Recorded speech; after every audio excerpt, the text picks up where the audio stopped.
إن الحمد لله نحمده ونستعينه ونستغفره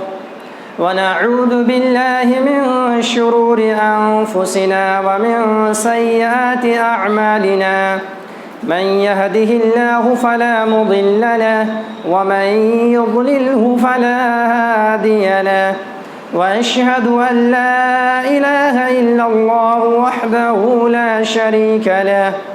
وأشهد أن محمدًا عبده ورسوله يا أيها الذين آمنوا اتقوا الله حق تقاته ولا تموتن إلا وأنتم مسلمون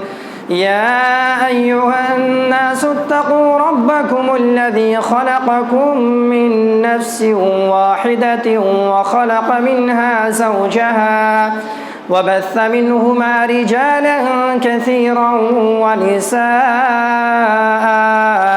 واتقوا الله الذي تساءلون به والأرحام إن الله كان عليكم رقيبا يا أيها الذين آمنوا اتقوا الله وقولوا قولا سديدا يصلح لكم أعمالكم ويغفر لكم ذنوبكم ومن يطع الله ورسوله فقد فاز فوزا عظيما أما بعد فإن أصدق الحديث كتاب الله وأحسن الهدي هدي محمد صلى الله عليه وسلم وشر الأمور محدثاتها وكل محدثة بدعة وكل بدعة ضلالة وكل ضلالة في النار فأعوذ بالله السميع العليم من الشيطان الرجيم من همزه ونفخه ونفثه بسم الله الرحمن الرحيم ولكل أمة جعلنا منسكا ليذكروا اسم الله على ما رزقهم من بهيمة الأنعام فإلهكم إله واحد فله أسلموا وبشر المخبتين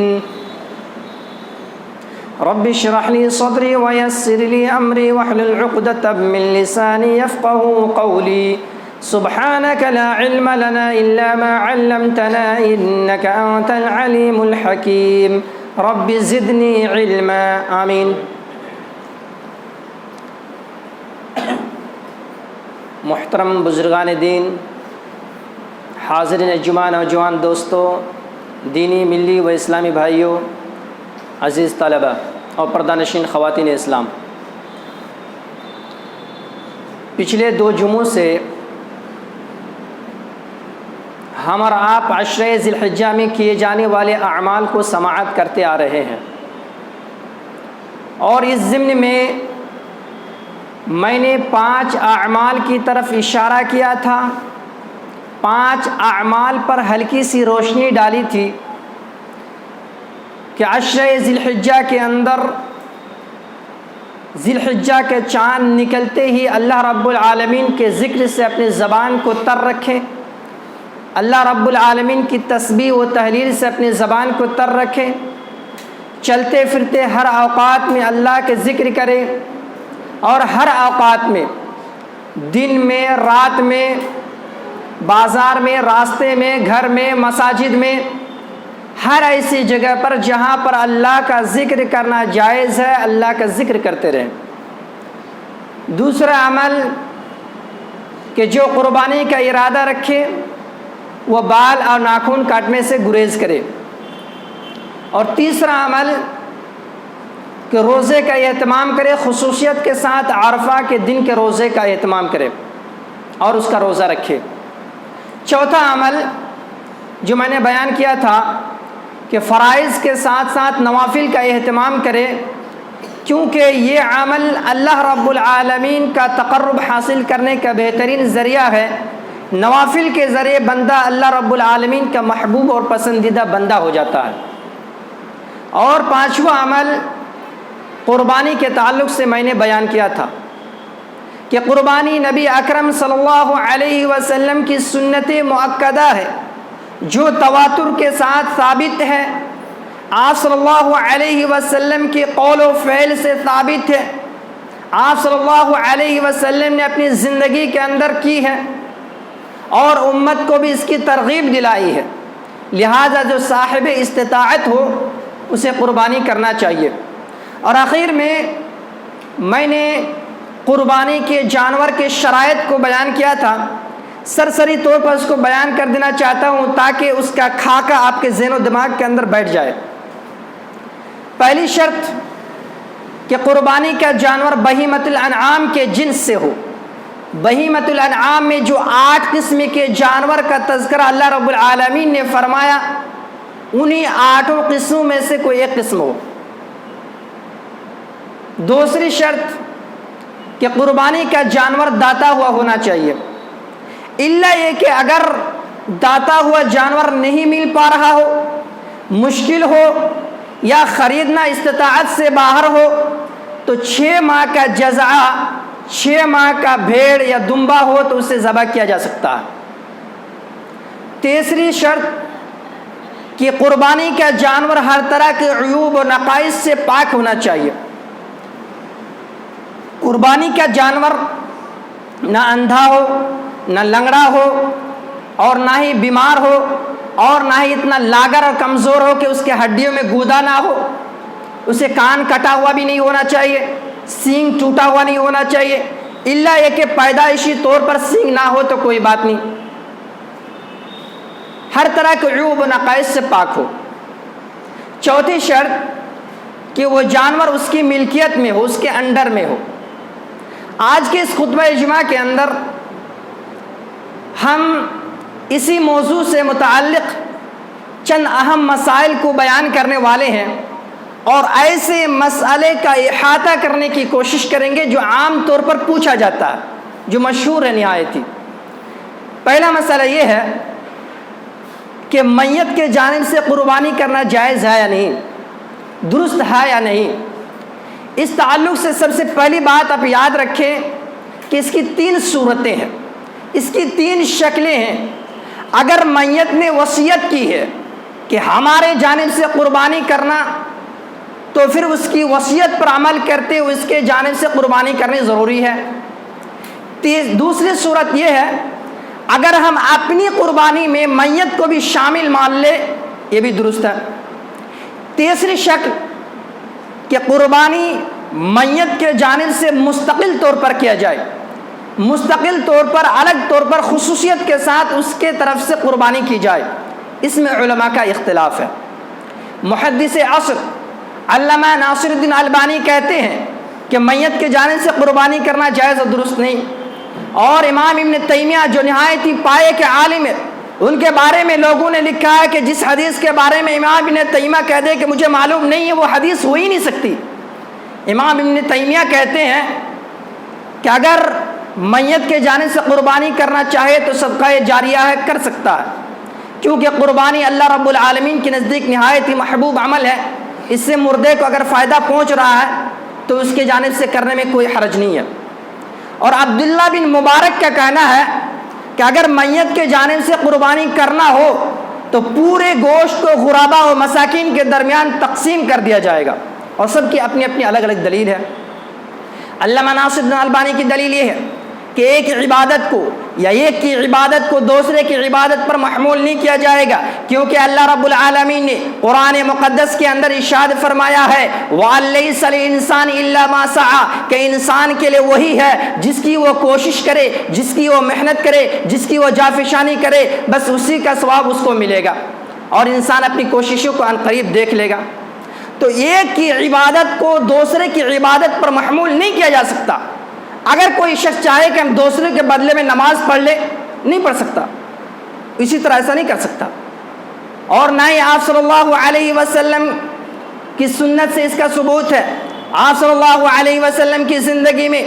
آپ کے 2 ازواج مطہرات وفات پا گئی، لیکن کہیں حدیث میں نہیں ملتا کہ آپ صلی اللہ علیہ وسلم نے ان کے جانب سے قربانی کی ہو۔ آپ صلی اللہ علیہ وسلم کی زندگی میں دیگر صحابہ انتقال کیے، آپ کی بیٹیاں انتقال کی، 2 بیٹیاں آپ کی زندگی میں وفات پا گئی، لیکن اس کا بھی ثبوت نہیں ملتا ہے کہ آپ صلی اللہ علیہ وسلم نے خصوصیت کے ساتھ مستقل طور پر اس کے جانب سے قربانی کی ہو۔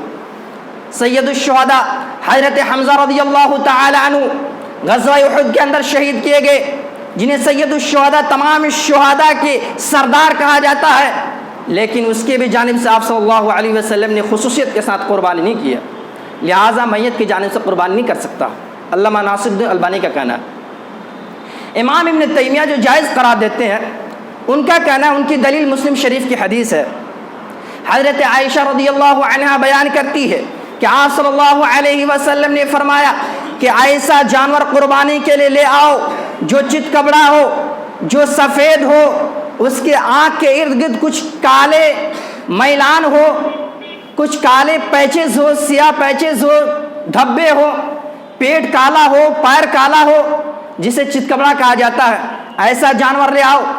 ایسا جانور آپ صلی اللہ علیہ وسلم کی خدمت میں پیش کیا گیا۔ پھر آپ صلی اللہ علیہ وسلم نے فرمایا ہلم المدیۃ، چھری لے آؤ۔ چھری لائی گئی۔ پھر آپ نے فرمایا اشحذیھا بحجر، پتھر سے اس چھری کو تیز کر دو۔ چھری تیز کر دی گئی۔ پھر آپ صلی اللہ علیہ وسلم نے اس بکری کو اپنے ہاتھ سے پکڑا اور ذبح کرتے ہوئے فرمایا بسم اللہ اللہم تقبل من محمد وآل محمد ومن امت محمد، کہ اللہ کے نام سے میں اس جانور کو ذبح کر رہا ہوں، اور اللہ تو قبول فرما لے محمد کی جانب سے، آل محمد کی جانب سے، امت محمدیہ کی جانب سے۔ لہٰذا امت محمدیہ میں مردہ اور زندہ سارے کے سارے لوگ شامل ہیں، لہٰذا میت کی جانب سے قربانی کر سکتا ہے، ان کی دلیل ہے۔ لیکن اس حدیث سے مستقل طور پر یہ دلیل پکڑنا کہ میت کی جانب سے قربانی کرنا خصوصیت کے ساتھ جائز ہے، بہت زیادہ صحیح نہیں ہے۔ کیوں؟ کیونکہ نبی اکرم صلی اللہ علیہ وسلم نے فرمایا من محمد و آل محمد و من امت محمد، محمد کی جانب سے صلی اللہ علیہ وسلم، امت محمدیہ کی جانب سے، آل محمد کی جانب سے۔ گویا کہ آپ صلی اللہ علیہ وسلم نے اپنی قربانی میں ان لوگوں کو شامل کیا، تو اپنی قربانی میں ان لوگوں کو شامل کرنا چاہے تو کر سکتا ہے۔ اور ایک دوسری دلیل ہے، برا بن عازب رضی اللہ تعالیٰ عنہ کہتے ہیں کہ ابو بردہ نے نبی اکرم صلی اللہ علیہ وسلم سے پوچھا انی ذبحت عن ولدی، میں اپنے بچے کے جانب سے قربانی کرنا چاہتا ہوں۔ تو آپ صلی اللہ علیہ وسلم خاموش رہے، آپ نے اس کا کوئی جواب نہیں دیا، گویا کہ آپ صلی اللہ علیہ وسلم اس کو برقرار رکھا اور نہیں پوچھا کہ آپ کا وہ بیٹا زندہ ہے یا مردہ ہے۔ لہٰذا اگر کوئی شخص مردے کی جانب سے قربانی کرنا چاہے تو کر سکتا ہے۔ خلاصہ کلام یہ ہے کہ دونوں طرف علماء گئے، دونوں پائے کے عالم ہیں، بڑے بڑے علماء ہیں، لہٰذا اگر میت نے وصیت کی ہے تو اس کے جانب سے قربانی کریں، اپنے جانور میں اپنی قربانی میں اس کو شامل کرنا چاہے تو کر لیں، اور اگر کوئی میت کے جانب سے قربانی کرنا چاہے تو جائز ہے، کر سکتا ہے، لیکن مستحب نہیں ہے، مستحب نہیں ہے، بہتر نہیں ہے، جائز ہے، اور اس گوشت کو غربا اور مساکین کے درمیان تقسیم کر دے، اللہ عالم بالصواب۔ دوسرا مسئلہ کہ حاملہ یا گابن جانور کی قربانی جائز ہے یا نہیں، جس جانور کے پیٹ میں بچہ ہو اس کا کیا حکم ہے؟ بہتر یہ ہے کہ آدمی ایسے جانور کی قربانی کرے جو غیر گابن ہو، جو حاملہ نہ ہو۔ اگر اللہ نے اس کی استطاعت دی ہے تو اس کی جگہ پر دوسرے جانور کو خرید کر قربانی کرے، بہتر ہے، لیکن اگر کوئی کرنا چاہے تو کر سکتا ہے، اس کی بھی دلیل موجود ہے۔ ابو داؤد کی حدیث ہے، حضرت ابو سعید الخدری رضی اللہ تعالی عنہ بیان کرتے ہیں میں نے رسول اکرم صلی اللہ علیہ وسلم سے سوال کیا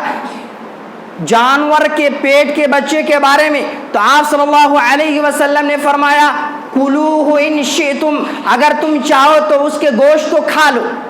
دوبارہ سوال کیا، آپ نے فرمایا کلوہ ان شئتم، چاہو تو کھا لو۔ فإن زکاتہ زکات امہ، اس لیے کہ اس کا ذبح کرنا اس کے ماں کے ذبح کرنے کے حکم میں ہے، اس کے ماں کو ذبح کر دیا تو گویا کہ وہ بھی ذبح ہو گیا۔ اسی لیے اگر بچہ مردہ پیدا ہو رہا ہو تو اس کا کھانا جائز اور درست ہے، لیکن اگر وہ بچہ، وہ جانور جو ماں کے پیٹ میں تھا زندہ پیدا ہو رہا ہے تو اس کو ذبح کر کے کھا سکتا ہے. زندہ پیدا ہوا ہے ذبح کرنے سے پہلے مر گیا تو میتہ کے حکم میں، مردار کے حکم میں اس کو نہیں کھا سکتا ہے. تو پتہ چلا کہ حاملہ یا گابن جانور قربانی جائز و درست ہے. تیسرا مسئلہ کہ ایک جانور پورے گھر کے جانب سے کفایت کرے گی یا نہیں. گھر میں بہت سارے افراد ہیں، 10 20 25 اس طرح کے لوگ ہیں، اس میں کمانے والے بہت زیادہ 7 8 اس طرح کمانے والے ہیں. کوئی عورت ہے جس کو سرکاری جاب ہے، تو کیا تمام لوگوں کی جانب سے الگ الگ قربانی کرنا لازمی اور ضروری ہے، یا پھر تمام لوگوں کی جانب سے ایک ہی جانور قربانی کر دینا کافی ہے؟ اس تعلق سے آپ اس بات کو یاد رکھیں کہ اگر ایسی فیملی جس کو آپ ایک فیملی کاؤنٹ کر سکتے ہو، شمار کریں کہ ہاں ایک ہی فیملی ہے، سارے کے سارے لوگوں کا کھانا ایک جگہ بنتا ہو، ایک ہی فیملی شمار ہوتا ہو، تو ان تمام لوگوں کے جانب سے ایک بکرا یا بکری، ایک دمبا یا بھیڑ ذبح کر دینا کافی ہے. نبی اکرم صلی اللہ علیہ وسلم کی حدیث ہے، حضرت عطا بن یسار رحمہ اللہ بیان کرتے ہیں، جو ایک تابعی ہے، وہ حضرت ابو ایوب انصاری رضی اللہ تعالی عنہ سے سوال کیا کہ اے ابو ایوب انصاری، آپ صحابی رسول ہیں، آپ ذرا یہ بتلائیے کہ نبی اکرم صلی اللہ علیہ وسلم کے دور میں قربانیاں کیسے ہوا کرتی تھی. تو حضرت ابو ایوب انصاری رضی اللہ عنہ بیان کرتے ہیں، کان الرجل یضحی بالشاة عنہ وعن اہل بیتہ فیاکلون ویطعمون حتی تباہ الناس فصارت كما ترى. رواه ابن ماجہ والترمذی وقال ابو عیسی الترمذی هذا حدیث حسن صحیح. امام ترمذی نے اس حدیث کا روایت کیا اور وہ کہتے ہیں کہ حدیث حسن صحیح ہے. ابو ایوب انصاری رضی اللہ تعالیٰ عنہ بیان کرتے ہیں کہ رسول اللہ صلی اللہ علیہ وسلم کے زمانے میں، آپ کے عہد اور دور میں، لوگ ایک بکری اپنے اور اپنی فیملی کے جانب سے، اپنے گھر کے والوں کے جانب سے قربانی کیا کرتے تھے؟ فَيَأْكُلُونَ وَيُطْعِمُونَ، خود بھی اس کا گوشت کھاتے تھے، لوگوں کو بھی اس کا گوشت کھلایا کرتے تھے. حَتَّى تَبَاهَ النَّاسِ، یہاں تک کہ لوگ ایک دوسرے پر فخر جتلانے کے لیے بہت زیادہ قربانی کرنے لگے. کم قربانی کرنے والوں کو لوگ کنجوس سمجھنے لگے. فصارت کما ترا، تو معاملہ وہ ہو گیا جو تمہارے سامنے موجود ہے. تو پتہ چلا ایک جانور پورے گھر والوں کے جانب سے کفایت کر جائے گی. ایک جانور اگر ذبح کر دیا جائے تو کافی ہے، گھر کے تمام افراد کے جانب سے الگ الگ قربانی کرنا لازم ضروری نہیں ہے. اور اگر کوئی زیادہ قربانی کرنا چاہے تو کر سکتا ہے، لیکن شرط ہے اللہ کی رضا اس میں مقصود ہو، نمود و شہرت نہ ہو کہ میں زیادہ قربانی کروں گا تو لوگ مجھے مالدار سمجھیں گے. اس طرح کی اگر سوچ ہو، اس طرح کے اگر خیال ہو تو پھر اس کا کوئی ثواب نہیں ملے گا. اخلاص و للہیت ہونی چاہیے. اللہ تعالیٰ ارشاد فرماتا ہے، قل ان صلاتي ونسكي ومحياي ومماتي لله رب العالمین لا شریک لہ. اے محمد صلی اللہ علیہ وسلم، آپ لوگوں میں اعلان کر دیجئے، آپ لوگوں میں کہہ دیجئے، ان صلاتی، میری نماز، میری قربانی، میرا مرنا، میرا جینا، ساری کی ساری چیزیں اللہ رب العالمین کے لیے ہے، جس کا کوئی شریک نہیں، جس کا کوئی ساجی نہیں، جس کا کوئی پارٹنر نہیں ہے. تو اللہ کی رضا کے لیے اگر کوئی شخص زیادہ سے زیادہ قربانی کرنا چاہے تو کر سکتا ہے، کیونکہ نبی اکرم صلی اللہ علیہ وسلم نے حجۃ الوداع کے موقع پر 100 اونٹ کی قربانی کی تھی، جن میں سے 63 اونٹ کو اپنے ہاتھ سے ذبح کیے تھے، بقیہ حضرت علی رضی اللہ تعالیٰ عنہ کی. تو اللہ کی رضا کے لیے اگر آدمی زیادہ سے زیادہ قربانی کرنا چاہے بہتر ہے، لیکن پورے گھر والوں کی جانب سے ایک جانور کفایت کر جائے گی. چوتھا مسئلہ ہے کہ بھینس کی قربانی جائز ہے یا نہیں. بعض لوگوں نے بھینس کو گائے پر قیاس کرتے ہوئے جائز قرار دیا، کیونکہ بھینس کو گائے پر قیاس کرتے اس کی زکوٰۃ نکالی جاتی ہے، لہذا بھینس کو گائے پر قیاس کرتے اگر کوئی قربانی کرنا چاہے تو کر سکتا ہے. لیکن یہ مسئلہ بہت زیادہ درست نہیں ہے، کیونکہ عبادت کے لیے نص چاہیے. عبادت میں قیاس جائز نہیں ہے کہ ہم کسی چیز پر قیاس کر لیں، اس کے لیے صریح دلیل موجود ہونی چاہیے. اگر کوئی شخص گائے پر قیاس کرتے نیل گائے کی قربانی کر لے، نہیں کر سکتا. اگر کوئی ہرن کی قربانی کرنا چاہے نہیں کر سکتا، کیونکہ اس کے لیے نص موجود ہونی چاہیے اور بہیمۃ الانعام کے جنس سے ہونی چاہیے. کیونکہ اللہ رب العالمین نے فرمایا وَلِكُلِّ أُمَّةٍ جَعَلْنَا مَنْسَكًا لِيَذْكُرُوا اسْمَ اللَّهِ عَلَىٰ مَا رَزَقَهُم مِّن بَهِيمَةِ الْأَنْعَامِ کہ ہم نے ہر امت کے اندر، ہر قوم کے اندر قربانی کے طریقوں کو رکھا ہے، اور ہم نے جو اس کو بہیمۃ الانعام عطا کیا ہے، چوپائے جانور عطا کیے ہیں، اس پر اللہ رب العالمین کا نام لے۔ اور شارح مسلم امام نووی رحمہ اللہ کہتے ہیں بہیمۃ الانعام سے مراد الاجماع علی انہ لا یجوز فی الاضحیۃ الا فی الابل والبقر والغنم والمعز۔ بہیمۃ الانعام سے مراد 8 قسم کے جانور ہیں، اونٹ اونٹنی، گائے بیل، بکرا بکری اور بھیڑ دمبا کے مذکر مؤنث میل فیمل جانور۔ تو یہ 8 قسم کے جانور، اگر ان 8 قسموں کے جانور سے کوئی قربانی کرتا ہے تو درست ہے، ورنہ درست نہیں ہے۔ اور ان 8 قسموں میں جاموس کا تذکرہ نہیں ہے، بھینس کا تذکرہ نہیں ہے، لہٰذا بھینس کی قربانی نہیں کر سکتا۔ بعض لوگ کہہ سکتے ہیں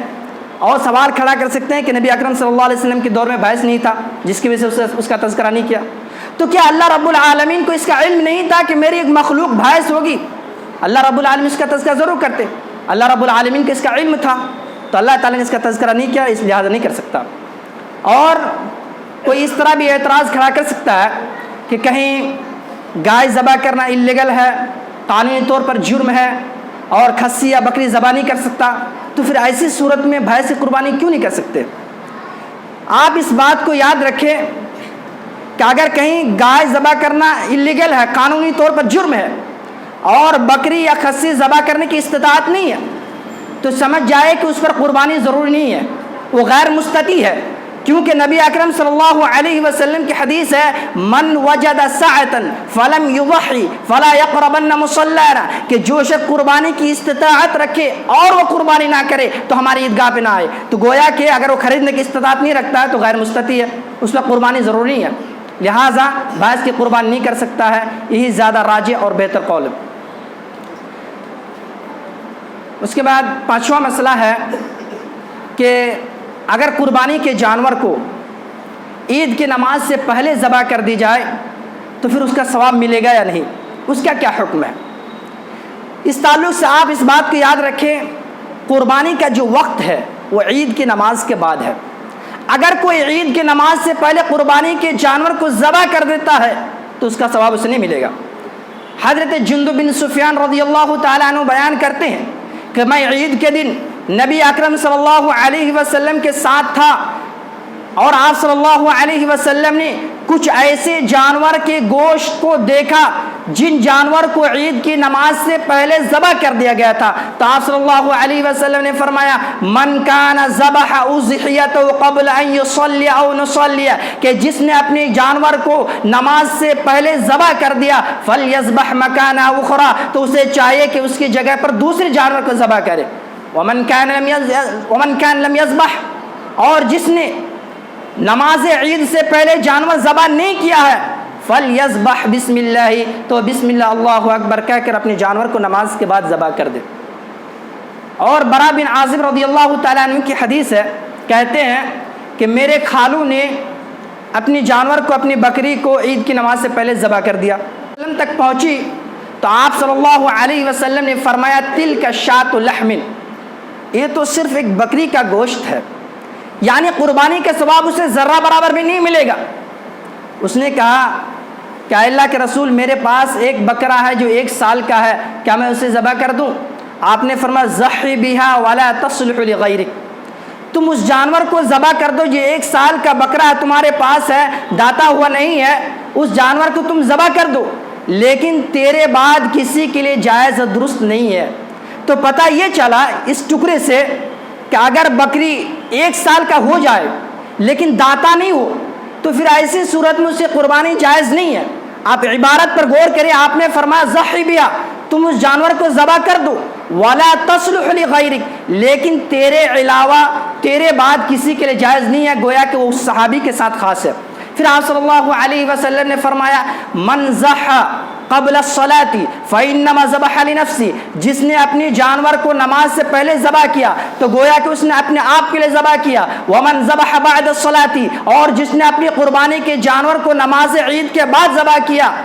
فقد تم نسکہ، تو اس کی قربانی مکمل ہو گئی، اس کا ثواب اس نے پا لیا، واصاب سنت المسلمین، اور مسلمانوں کے سنت کو اس نے حاصل کر لیا، یعنی اس کی قربانی درست ہو گئی۔ تو پتہ چلا کہ قربانی کے جانور کو نماز عید سے پہلے ذبح کرنا یہ لازمی اور ضروری ہے۔ چھٹا مسئلہ ہے کہ قربانی کے جانور میں اگر عقیقہ کا حصہ رکھنا چاہے تو رکھ سکتے ہیں یا نہیں۔ تو اس تعلق سے آپ اس بات کو یاد رکھیں کہ عقیقے کے لیے مستقل طور پر ایک جانور کا خون بہانا ضروری ہے، اس میں حصہ نہیں ہے۔ صحیح بخاری کی حدیث ہے، آپ صلی اللہ علیہ وسلم نے فرمایا مع الغلام عقیقہ، ہر بچے کے ساتھ عقیقہ ہے۔ دوسری روایت میں آپ نے فرمایا کل غلام رہین بعقیقتی، ہر بچہ اپنے عقیقے کے ساتھ گروی ہوتا ہے۔ تو آپ نے فرمایا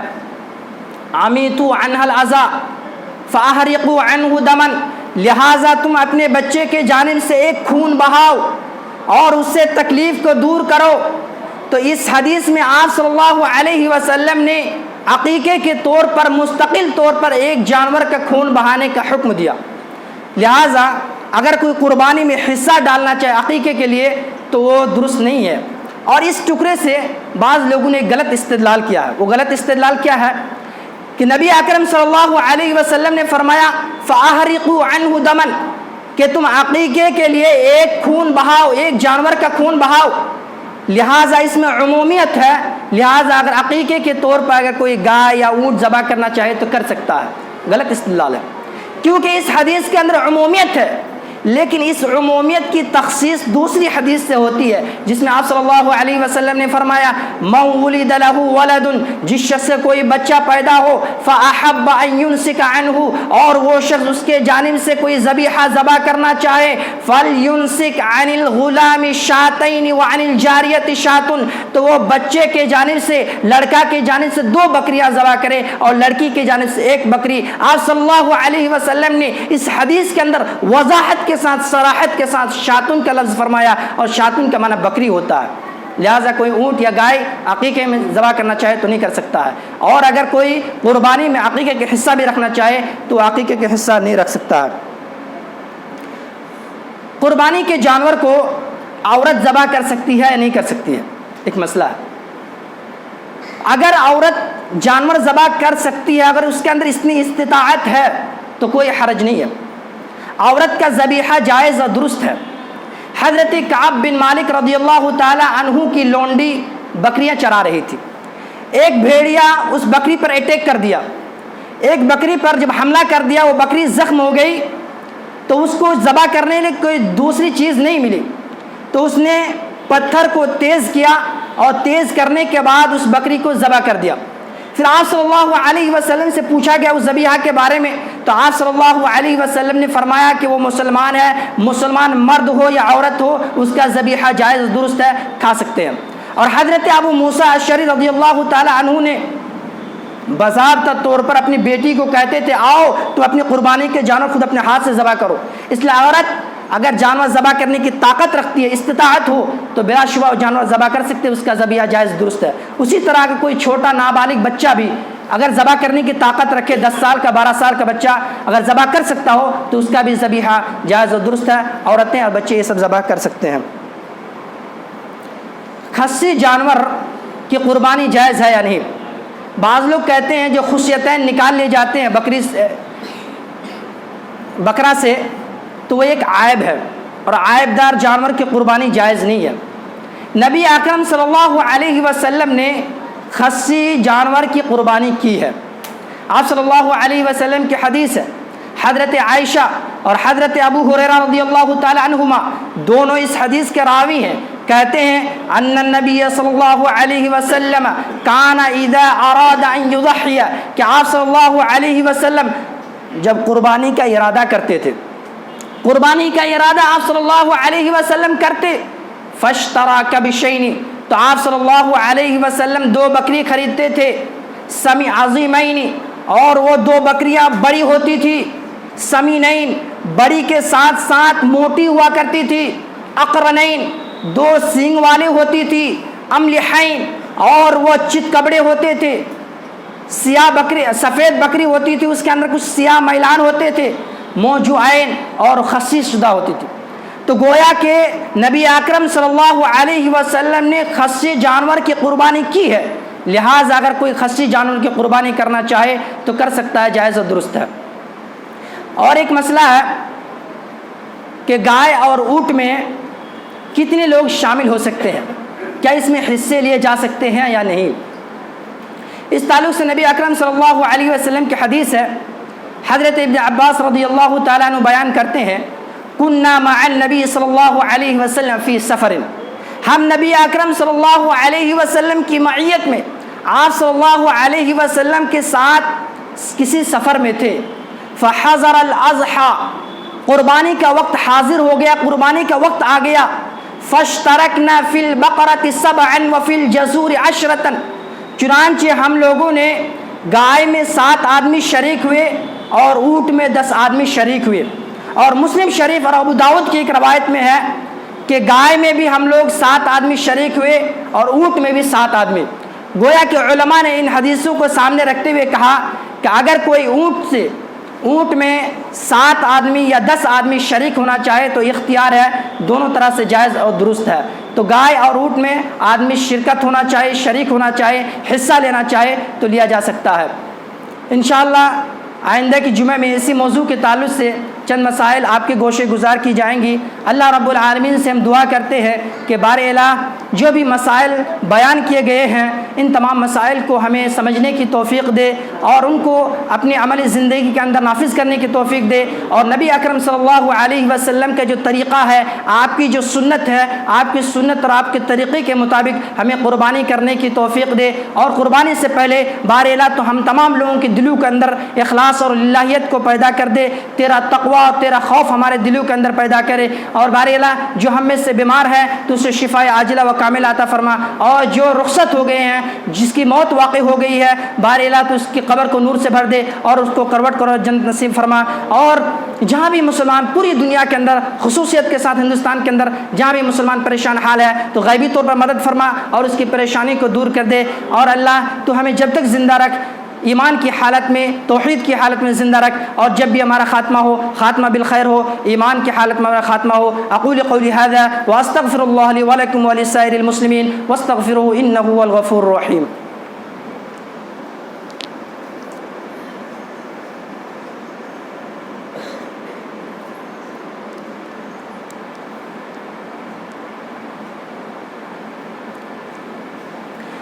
ان الحمد لله نحمده ونستعينه ونستغفره ونعوذ بالله من شرور انفسنا ومن سيئات اعمالنا، من يهده الله فلا مضل له ومن يضلل فلا هادي له، واشهد ان لا اله الا الله وحده لا شريك له، واشهد ان محمدا عبده ورسوله، اما بعد، اعوذ بالله من الشيطان الرجيم، ان الله وملائكته يصلون على النبي يا ايها الذين آمنوا صلوا عليه وسلموا تسليما، وقال النبي صلى الله عليه وسلم من صلى علي واحدة صلى الله عليه 10 صلوات ورفعت له 10 درجات ومحى عنه 10 خطيئات